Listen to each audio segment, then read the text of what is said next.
You track the tech industry carefully, and it's not just Democrats, it's Republicans as well. No, actually, I was struck. Senator Rubio was quite scathing. Senator Cornyn was very negative.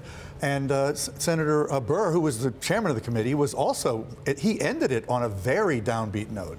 How much of this is the guys in Washington not really getting social media and how the platforms work? I think they're getting it pretty fast. They don't get it. I mean, Senator Warner is really lucky. We're lucky we have him there because he's a former tech executive.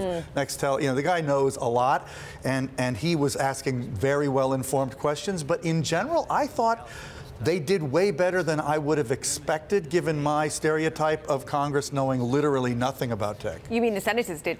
Yeah, really they showed a well. slightly better than expected savvy. I'm not surprised that the Republicans are annoyed here. I mean, what we heard yesterday, actually, was that even beyond the election result, the efforts to undermine the election result was still there too. So it's been a painful period for the Republicans as well. So actually, for me, for them to be angry here actually makes a lot of sense. The question is, where do we go from here?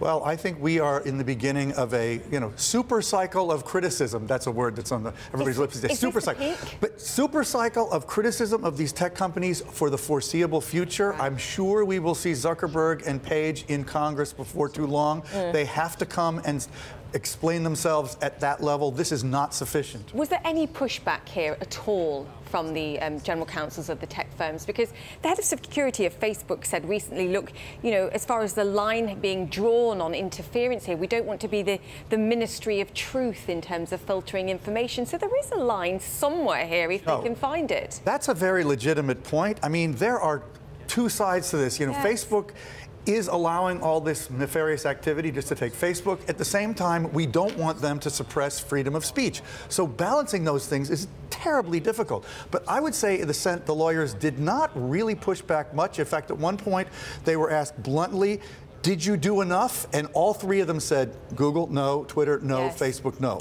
My guess is they also looked at each other before they answered, because that's what was going on yesterday. Yeah, they were doing that. Yeah.